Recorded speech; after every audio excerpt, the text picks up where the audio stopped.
Dick Gordon. Senator Dick, kumusta na po kayo si Peter at Danny dito sa Balitapatan? Mabuhay Peter, mabuhay Danny. Long Ay, time boy. no hear, long time no see. Eh, oo Good nga. to see you, sir. Pero babati muna ako ng happy anniversary sa Philippine Red Cross. Oo. Happy anniversary. That's right. 79th. 79 years. Oh, kita mo na. Biro mo, walang basta chairman ng National Red Cross, kilala na natin lahat, di ba? Tagal na no? Ever since. Oh, so let's start with from Red Cross, let's start with a madugong usapan on Zaldico muna. Anong reaction ninyo, Senator Dick, dito sa news na that's, pagkakadakip kay Zaldi? That's very smashing. Malaking bagay yan. Pag Smashing. nakuha natin yan, dapat talaga usigin na talaga at hanggang sa punot dulo malaman na yung nangyayari dyan. Kasi dalawang committee sa Senado yan at saka sa lower house.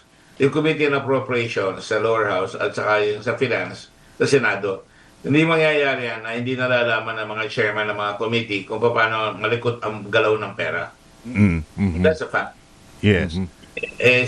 Si Saldi talagang matapang gumalaw at gano'n rin na dapat ma-ukil-kil yan para malaman talaga paano na napapalabas yung mga pera. Katulad yung nangyayari ngayon doon kay sa Bulacan, pinuntahan sa Sandigan, talagang wala naman natapos pero nagbayad na kagad. ang daming no, kahit na hindi Todos Los Santos, ang daming ghosts. Oo. Ghost projects.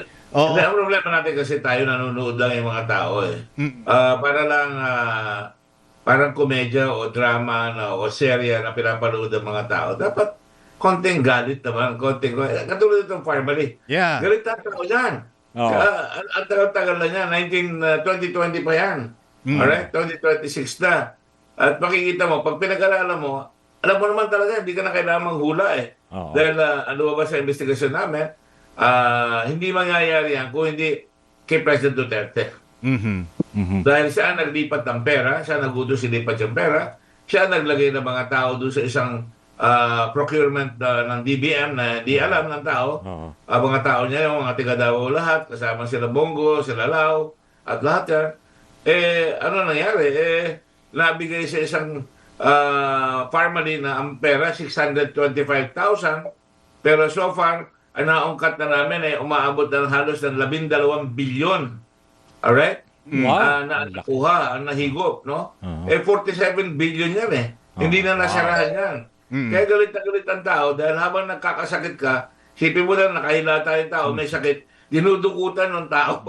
Yeah. Dinudukutan Nakikinabang. pero hindi sa paggamot, Sinamantala. hindi binibili ng gamot. Di ba? Yeah. Okay. Oo. Senator Dick, follow up ko lang before I turn you over to Paring Danny, itong bagong pahayag ni Madriaga na di umano ay ginamit ang mga pondo na galing sa Farmally, kung ano man yun na erase nun, to bankroll the would-be presidential campaign of VP Sara. Itong information na ito, hindi lumabas ito dun sa Farmally hearings. Investigation nila. Oo. Hindi kailangan because ang focus namin, pag nalagyan ko ng eleksyon yun, sasabihin nila, namumuliti ka na naman. Mabuti nang galing sa kanila. Pero pag-aralan natin, matatalino naman ang mga Pilipino, tayong lahat, may talinong binigay ng Panginoon. Kailan nangyari ito? 2020. Kailan ang eleksyon? 2022. Nagkaroon ng pagkakataon, pandemic. Ang kasosyo, ang pinakamalapit kay Duterte, si Michael Yang na nagyayabang na kaya niyang mag-supply dahil Chinese siya madali mag-supply. Wala siyang letter of credit, walang capital, 625,000, wala siyang legal, technical, financial capability, at siyang tinuro ni Duterte na pagador, siyang tinuro ng mga tao sa Farmally na siya nagpapahiram ng pera. Kaya makita mo, bakit siya magpapahiram? Bangko ba siya? Abay, bilyon-bilyon niya. At anong ginawa all the time ng tinatawag natin ombudsman? Iniimbestiga na in public yan. Anong ginawa nitong Money Laundering Council? Dapat nakikita nila naglalabas ng pera. Akalain mo 625,000, binabayaran mo sa isang bulto 3 billion, 2 billion. Hindi ba dapat chicken yan? Wala Talagang failure of government because it's deliberate. Talagang in aid of election. Mag-eleksyon, kailangan ng pondo, yan ang ginagawa ng karamihan ng politiko, hindi naman lahat, na maghahanda ng pera para may panggasto sa eleksyon. Yun ang nangyayari. Ang problema nila, pambili ng tao ang hinahanap nila, hindi yung pantulong sa tao. Kaya nangyayari, talagang ninakawan tayo ng katakot-takot. Hanggang ngayon, wala pang nakukulong. Nakalagay na, apil lang apil. O, natalo na naman si pangalawa ni Lau, Si Nono, si Nono, Lin Nono, tama ba? hindi, Leong, si Warren Leong, no? Yun, no? Lin Kasama sila eh. Wei Xiong. Oh, tama ba? Hindi, si Lin Wei Xiong, iba yun. Hindi nagpakita okay. yun. Okay. May mga litrato kami ni Lin Wei Xiong kasama siya, kasama yung ibang mga congressman doon sa beach, no? Oo. May mga litrato tayo niya na nagpakita doon kay Presidente Duterte doon sa Davao. Oo. Kasama na yan. Nung inumpisahan na namin ito, nagtago na siya. Bakit siya magtatago? Sabagat nakuha ko yung dokumento na ina-appoint siya kasama si Mohit Dargani na sila ang pwedeng maglabas ng pera. Yung binabayad sa kanila through the land bank ay pwede lang ilabas, pwede lang kung hindi na hinanap ng gobyerno saan napunta yung pera. Hindi ba ang binayad na cheque sa kanya, nakita nyo, 175 billion? Saan galing? Land Bank of the Philippines. Ang Land Bank, bangko ng gobyerno yan. Ang dali-daling ungkatin yan. Ngayon lang kung ako yung nasa Senado, tatalingin ko, pakita nyo nga lahat yung transaksyon na pumasok na pera at lumabas na pera yan sa Parmali at malalaman nyo na ang kakaroon na kayo ng paper trail. Oo. So bali ngayon, binabanggit nyo kasi kanina yung statement at yung itong yung affidavit ni kinu-question kasi yung dalawang affidavit for now. Yung una nung 2025 at saka itong 2026, marami raw inconsistency si Madriaga. Yun ang mga sinasabi ng ilang pati kanina sinabi rin former ombudsman Martires. Pero in this case dito sa Parmali, meron ho bang nakikita kayo talagang bahid din or ibig sabihin katotohanan doon sa sinasabi niya na talagang 175 million was received itong si Lin Wei Xiong para to fund itong supposedly Inday Sara for President Movement? Pwede rin naman malaman may cheque, di ba? May paper trail. Oo. Ako naniniwala na hindi lang magsasabi yan si Madriaga na hindi niya napapatunayan, no? At siyempre aalma lahat yung mga sinabi niya. Bilo ang dilinaw dinala doon sa parking lot sa Ombudsman. Alright, dinala doon sa isang nightclub ba yun sa Laguna. Sa isang politiko may pinagbigyan. Comedy so, bar. may mga specifics May specificity yung mga binubunyag niya pwedeng tukuyin, di ba? Pwedeng imbestigahin yung nightclub sa Laguna. Sino yung congressman? Sino yung politiko na binigyan, di ba? Meron naman record yung mga gwardiya sa Ombudsman kung sino pumasok on that day. Sino pumarada. Hindi ka naman makakapasok sa Ombudsman na hindi kukunin yung plate number mo Di ba? Okay. So ako gusto ko lang gusto kong balikan yung tungkol dun sa extradition treaty kasi nabanggit kanina ni Senator Ping yung tungkol lang doon kay Saldico. Sabi niya walang extradition treaty dahil lawyer din kayo. Gusto ko lang alamin din sa inyo na ibig sabihin kung walang extradition treaty, ang pwede lang mangyari ay hindi questionin yung hindi i-contest ni Saldico yung deportation proceedings na gagawin ng Interpol. Kung hindi mangyari ito, tingin niyo ba na masyadong mabilis o mapapabilis ang pagpapauwi dito kay Saldico, Congressman Saldico? Alam mo nangyari yan, di ba? Doon sa inimbestigan natin yung isang president ng Rotary Club napauwi natin galing sa Amerika. Doon sa investigasyon ng mga pondo na ginagamit sa PIDAF, no? Okay. At tiga-copies yung presidente ng Rotary Club na yun. Ito, dapat may extradition treaty, pinakamabilis. Pag final na mo yan dito, mag-i-issue ng warrant of arrest, ang DFA mag-ihingi ng extradition. Now, there are two ways. Kung wala tayong extradition, pwede natin hingiin na, Interpol. Investigate natin siya doon. Di ba? Okay. Pwede siyang kunin ng statement doon. O pangalawa, out of committee, yung pagkakaibiganan ng Czechoslovakia, ng Czech Republic, at saka tayo, ibigay na sa atin. O baka isipin naman ninyo, kung talagang gusto, maraming paraan O I'll give you an example. Okay. Si Adolf Eichmann, ang daming pinatay na Hudyo. Mm. Oo. Anong ginawa ng Israel?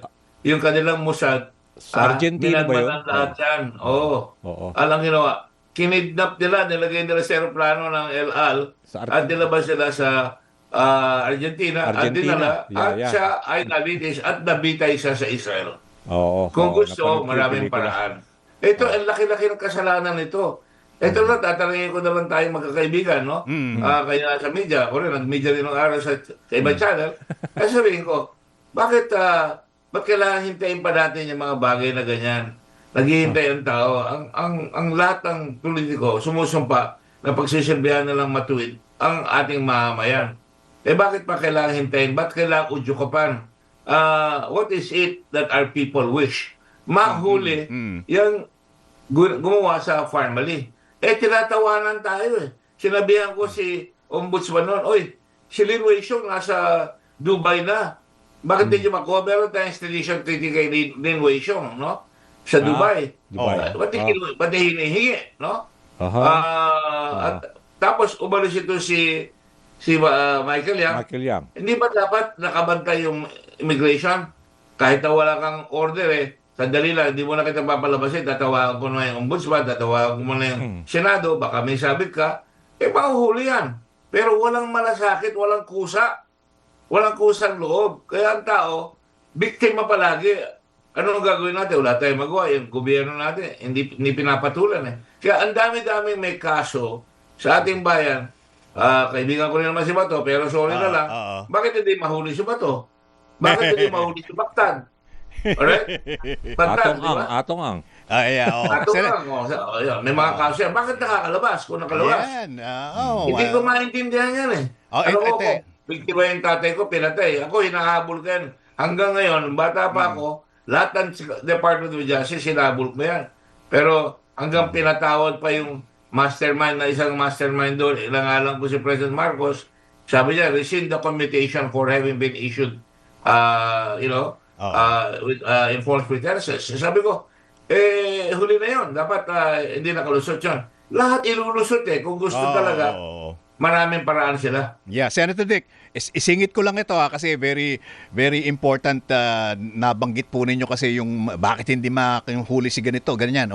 Let's go to the Blue Ribbon Committee and what's happening to it right now, no? You were also a chairman for a long time of the Blue Ribbon Committee ng Senado. I was the longest chairman. Yes, nasa record books na nga kayo eh.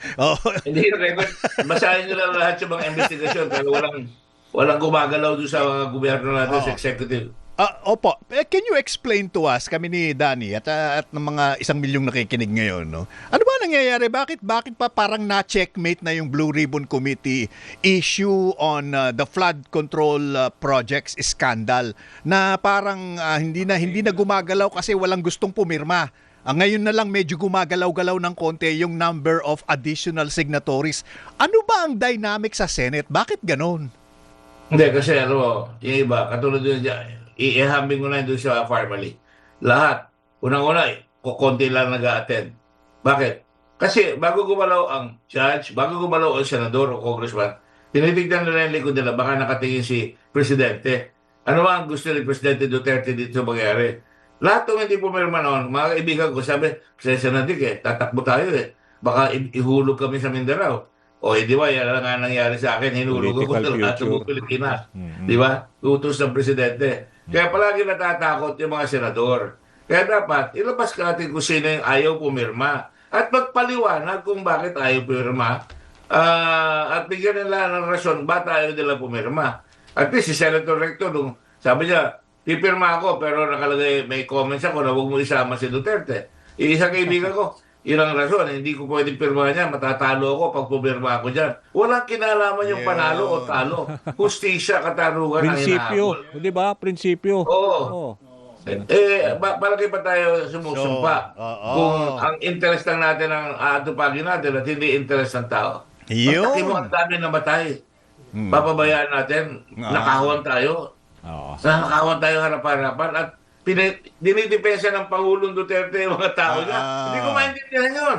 Oo. So, interest over everything else. Di ba? Personal That's correct. Personal Yeah. interest bago everything else. Ayun. Kaya dapat, Talagang, tanggalin niya yung maskara. Ba't ayaw mo pumirma? nako, talaga Peter, naman. sino ayaw mo pumirma? Ikaw, senador, ba't ayaw mo pumirma? Ayun.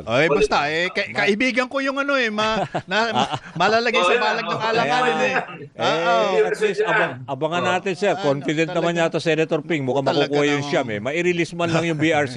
Oo. Di ba? Okay. Alam mo, sa akin, hindi ko kailangan yung report eh. Alam mo kung bakit? Oo. Matibay yung report ko eh. Pwede Yes. na gamitin because lahat ng nag-testify dyan, under oath. Yes. Hindi, Oo, pero kulang yung wala, signature. Hindi ba pag kulang, pwede i-release? Kapag kulang ang pirma, hindi uusod talaga.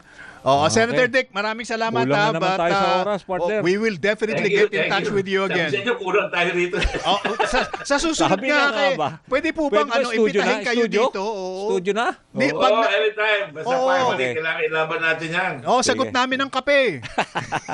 Sa inyo, merienda. Ha? Senator Dick, Oo, thank all you. the time, all the time. Senator, thank you ha. Salamat. All the Okay. time. And, Si San Pedro nag-iimbita. Yeah. Daniel and the Lions din, si Daniel. Salamat, sir Okay, ha. Sa oras ninyo. And ha? happy Thank you very 74 much. God bless you both. Thank you. Happy anniversary. Hindi na kita nakikita ha. Okay nga. Oo. Happy anniversary Philippine Red Cross. Ayan. Okay. Okay, susunod